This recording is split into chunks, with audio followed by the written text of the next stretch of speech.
Bonjour et bienvenue à tous pour cette nouvelle vidéo sur le développement en Python. Et bien aujourd'hui nous allons approfondir nos connaissances un peu sur les chaînes de caractères que nous faisons que rencontrer dans cette série de vidéos. Bon, comme vous pouvez le constater sur cet écran, j'ai déclaré une variable qui s'appelle code et qui a pour valeur Python est cool. Maintenant, qu'est-ce qui va se passer si je veux par exemple dire Python c'est cool avec l'apostrophe? Écrivons Python c'est cool. Ce qui se passe, c'est que la chaîne de caractères va commencer à Python C et elle va s'arrêter là car la code a été fermée là. Donc Python constate que ça, ceci c'est une chaîne de caractères et que ceci ça ne l'est pas puisqu'il n'y a pas de code. Donc pour remédier à ce problème, ce qu'on doit faire, c'est que on doit changer les codes. Et ici on va mettre le double code pour ouvrir et pour fermer. Et là nous allons voir Python c'est cool, l'erreur est partie et l'apostrophe va apparaître quand nous allons exécuter nos codes. Quand nous voyons bien Python c'est cool. Maintenant, si par exemple nous voulons mettre en évidence un mot dans une phrase, par exemple nous voulons mettre cool en guillemets pour bien mettre en évidence, mais ça ne marche pas parce que comme j'ai dit pour le simple code, ça commence ici et ça se termine là. Pour remédier à ce problème, on change comme on a fait tout à l'heure. On met le simple code ici,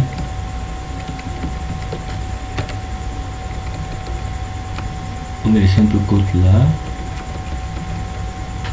double code, simple code,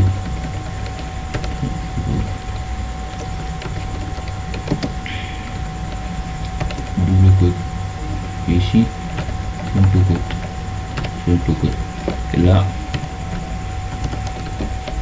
on exécute Python c'est cool. Nous avons bien vu cool entre guillemets, c'est bien mis en évidence. Bon, je voudrais aussi parler d'un autre type de formatage qui est les triple codes. Avec les triple codes, nous pouvons écrire dans une chaîne de caractères plusieurs lignes. Donc ça veut dire ici, il peut faire ici, je peux dire bonjour, je m'appelle, alors je prends la ligne et mon langage,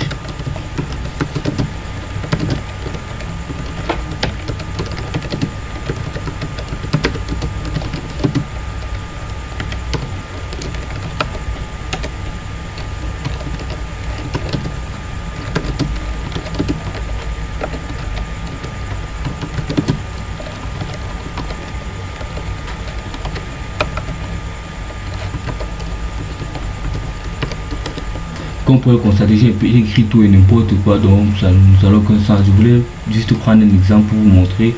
Et là, si j'exécute le code, nous allons bien voir. Je ne vais pas regarder tout ça. Bonjour, je m'appelle Darlin et mon langage de programmation préféré est Python. J'ai dit le Koto et la signature et bon, ça écrit texte par texte, ligne par ligne, phrase par phrase, ce qu'on a écrit dans notre code. Bon, je veux aussi parler d'un autre truc, l'indexation. Donc comment prendre seulement un caractère dans une phrase. Je remets la phrase initiale, Python est cool, je mets la phrase initiale et maintenant j'ai envie d'accéder seulement au caractère P ou au caractère Y ou au caractère T ou au caractère H ou au caractère E, etc. Ce que j'ai fait, c'est mettre les crochets. Je mets les crochets et je mets l'indice de l'élément que je veux afficher. Ici, l'indice de P est 0, l'indice de Y est 1, l'indice de T est 2, et 3, et 4, et 5. L'indice de l'espace est 6, l'indice de E c'est 7, etc. Maintenant, si je veux afficher P, mais print code, ça m'affiche P. Si je veux afficher LE, Python a comment dire, une technique d'indexation spéciale, même c'est un peu unique, d'autres langages n'ont pas. C'est que nous pouvons accéder au dernier élément d'une liste en entrant le -1. Et là, si j'exécute, nous on voit qu'il y a L. Si nous voulons afficher O, -2, O, -2, -3, toujours O, ainsi de suite, ainsi de suite. C'est comme ça que ça marche et Python. Donc pas besoin de compter pour voir quel est le truc ici. N'importe quoi, n'importe quoi. Et bien j'espère que cette vidéo vous a plu. Si c'est le cas, likez et abonnez-vous. Si c'est pas le cas, likez et abonnez-vous. On se retrouve pour une nouvelle vidéo pour bien approfondir ces connaissances sur les chaînes de caractères, car c'est vraiment intéressant. Je ne pourrais pas tout mettre dans cette vidéo car ça allait faire un peu long. Merci pour votre attention.